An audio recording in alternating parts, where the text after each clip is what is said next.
2 दिवसांना आम्ही उठलो, मग आता जिल्हा परिषदची गडबड लागली म्हणणार, जिल्हा परिषद झालं का ग्रामपंचायतची म्हणणार. हे पागल मध्ये काढायचे धंदे. आणि दुसरी गोष्ट, आम्ही उपविभागीय अधिकारी यांच्या आश्वासनाच्या पत्रावरच 2 महिने थांबलो वाघमोडे साहेब. आता परत त्यांचंच तो नालायक कृषी विभाग 1.5 महिन्याचा खंड पडेल असताना तो हरामखोर तालुका कृषी अधिकारी भाडखाऊ सांगू राहिला का समाधानकारक पाऊस होता. ते काय वांगे बिंगे बटाटे समाधानकारक? त्या जून मध्ये किती झाला पाऊस ते सांग. 3 वाजेपर्यंत जर नाही आला तर आम्ही टोकाची भूमिका घेणार आहे.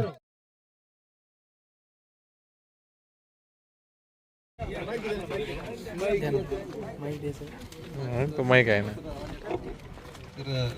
जवळ जरा, इलेक्शन ड्युटी मध्ये असल्यामुळं अधिकारी माईक जवळ जरा, नवीन पत्र आहे. माईक जवळ जरा सर.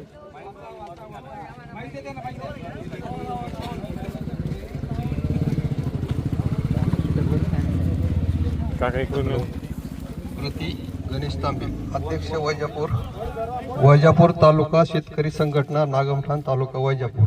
विषय शेतकरी संघटना वैजापूर यांचे सामूहिक जल समाधी आंदोलन बाबत.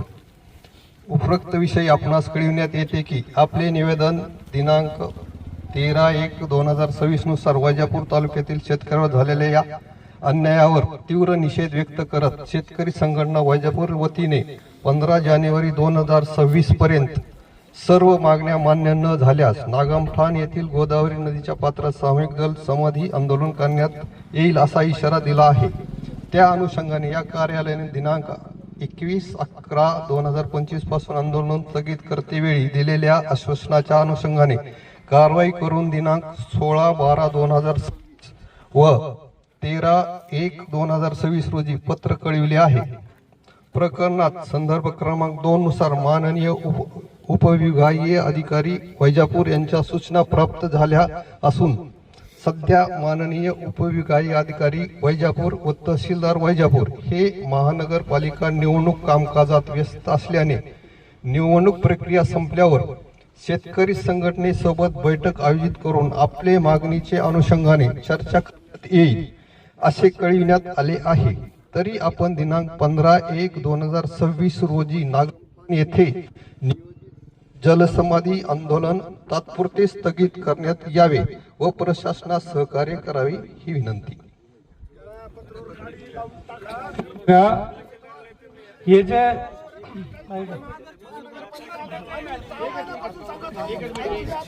एकच मिनिट 2च मिनिटं बोलतो मी 2च मिनिट बोलतो. ऐका ना ऐकून तर घ्या ना. मला ते हे बघा एक लक्षात घ्या. ठीक आहे बाबा. हे बघा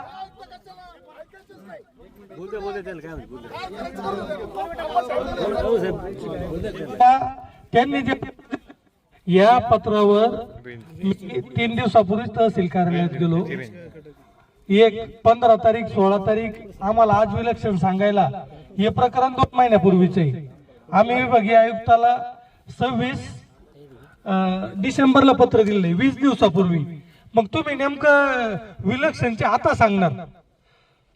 2 दिवसांना आम्ही उठलो, आता जिल्हा परिषदची गडबड लागली म्हणणार, जिल्हा परिषद झालं का ग्रामपंचायतची म्हणणार. हे पागल मध्ये काढायचे धंदे. आणि दुसरी गोष्ट, आम्ही उपविभागीय अधिकारी यांच्या आश्वासनाच्या पत्रावरच 2 महिने थांबलो वाघमोडे साहेब. आता परत त्यांचंच आम्ही 2 महिने उपविभागीय अधिकारी यांच्या पत्रावर थांबलो. आता आम्ही विभागीय आयुक्त यांना पत्र दिलेले. आमच्यावर जो अन्याय झाला, इथं जो अनुदान वाटपात भ्रष्टाचार झाला, अनगोंदी झाली, याची चौकशी करण्यात यावी. त्याच्या चौकशीचं सांगा आम्हाला. आम्हाला जे पत्र देणार होते, 3 समिती गावात येऊन पंचनामे करणार होती त्याचं काय झालं ते सांगा. तो नालायक कृषी विभाग 1.5 महिन्याचा खंड पडेल असताना तो हरामखोर तालुका कृषी अधिकारी भाडखाऊ सांगू राहिला का समाधानकारक पाऊस होता. ते काय वांगे बिंगे बटाटे समाधानकारक? त्या जून मध्ये किती झाला पाऊस ते सांग. जुलै मध्ये किती झाला ते सांग. हे नालायक अवलादीचे एकतर आता परंतु सतीश भाऊ शेतकऱ्याचं मरण स्वस्त झालेलं आहे. शेतकरी जर मिळाला तर 1 लाख रुपये देतात, एसटीत जर मिळाला तर 20 लाख रुपये, विमानात मिळाला तर 1 कोटी रुपये. या हरामखोराला आता विभागीय आयुक्तांनी या आंदोलनावर भूमिका स्पष्ट केल्याशिवाय आम्ही इथून उठणार नाही आणि कुठल्याही परिस्थितीत या कारवाई झाल्याशिवाय शेतकरी संघटना या आंदोलनातून माघार घेणार नाही. आणि दुसरी गोष्ट, तुमच्यावर ताणतणाव आणि पोलिसाचा काही धाक दाखवून आम्ही सगळे तुमचा पाहुणचार घ्यायला तयार आहे, त्यांना सांगून द्या.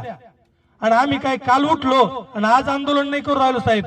2 महिने झाले, 17 नोव्हेंबर ते आता उद्या परवा 17 जानेवारी, 2 महिने होईल. 2 महिने काय विलक्षण होते का? अक्षरशः नालायकपणाचा कळस झालेला आहे. इथं पश्चिम लोक आहे ना, इथं उठून सांगितलं कोणाला 54,000 आले, कोणाला 17,000 रुपये हेक्टरी आले. हे काय सावंतराईचे पोरं थोडी मराठवाड्यात. यांनी स्वतः इथं नाही आम्ही कोतवालाच्या हातात पत्र घेऊ, आम्हाला तहसीलदार आणि डेप्युटी कलेक्टरचं काही घेणं नाही. आम्ही इथं कोणाच्या हाताने पत्र घ्यायला तयार आहे. पण विभागीय आयुक्त स्तरावर याच्यावर काय कारवाई झाली, त्यांच्या लेखी आश्वासनावर काय कारवाई झाली, समोरामोर चर्चा होऊ द्या. नुसत्या पत्रवळ्या फिरून आम्ही इथून ऐकणार नाही आणि कुठल्याही परिस्थितीत उठणार नाही. आणि त्या नालायक कृषी अधिकाऱ्याचा, तालुका कृषी अधिकाऱ्याचा अहवाल आम्हाला मान्य नाही. 1.5 महिन्याचा खंड असताना तो नालायक तालुका कृषी अधिकारी सांगतो समाधानकारक पाऊस होता.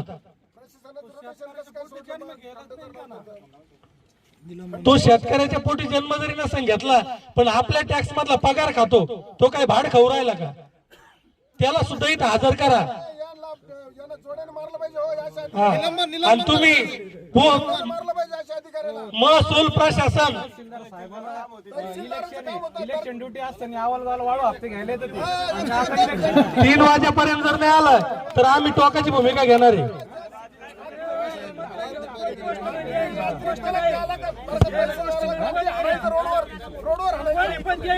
हॅलो, जय जवान, जय जवान. देत कसं नाही, देत कसं नाही. अरे हरामखोर प्रशासनाचं करायचं काय, कृषी प्रशासनाचं करायचं काय? नालायक म्हणून समाधानकारक पाऊस होता. गणेश भाऊ सर्व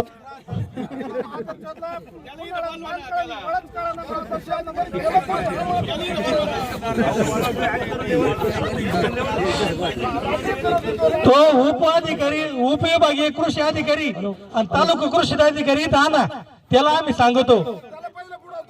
42 दिवस पाऊस गायब झाला वैजापूर तालुक्यातून आणि तो हरामखोर म्हणतो समाधानकारक होता आणि ते आम्ही मान्य करायचं. हा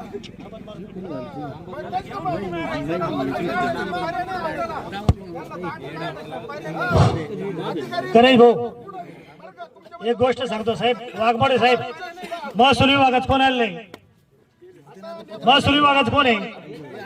आम्ही टाइम पिरियड देतो शेतकरी 3 वाजेपर्यंत जर नाही कोणी आलं तर आपण कपडे काढून उड्या मारायच्या. कपडे कसं आपण सारे फोनणार नाही, कपडे सगळं का? हा, 3 वाजेपर्यंत जर तुम्ही 3चा टायमिंग देतो आम्ही, 3 वाजेपर्यंत तुम्ही विभागीय आयुक्ताशी बोला, तिथून पत्र या करा, पत्र व्यवहार करा, फॅक्स टाका, मेल टाका, काहीच अर्थ नाही. लगेच टाका, करायचं का? काढू का? काही गाडी झाला कपडे ठेवला का ना? कृषी अधिकारी कोण आहे? ते कृषी अधिकारी बरं का, त्याला त्याचं ज्ञानच नाही. असे बरं का, शेतकरी संघटने किंवा शेतकऱ्याच्या विरोधात जर रिपोर्ट देत असेल अधिकारी, अशाला पहिली जलसमाधी आपण शेतकरी देऊ आणि त्याच्यानंतर आपण उड्या मारू. आणि यानंतर जर तहसीलदारला वेळ आणि विभागीय आयुक्ताला वेळ जर नसेल तर त्यांनी पत्र द्यायचंच कशाला? वळू हप्ते करायला रात्री फिरवतो आणि शेतकरी संघटनेसाठी त्याला वेळ नाही, त्याला वेळ नाही. विलक्षण ते सांगू राहिलं, विलक्षण कधी झालं? उद्या म्हणून जिल्हा परिषद या अधिकाऱ्यानंतर उद्या पुढारी सुद्धा घाण करायचा, पुढारी सुद्धा रस्त्यावर फिरून द्यायचं नाही. ते झोपलं गेलं त्यांचं, आपण 2 महिन्यापासून हे करतो. पहिलं अधिकारी, त्याच्यानंतर पुढारी. त्याशिवाय पर्याय नाही. शेतकऱ्याचं कोणी वाले नाही. आणि आपण एवढं जीव तोडून सांगू राहिलो तरी ते आपल्या काळजी घेत नाही. आणि आता तिकडे रात्रंदिवस इलेक्शनला प्रचाराला फिरू राहिले पुढारी, ते झोपले कितके दिवस.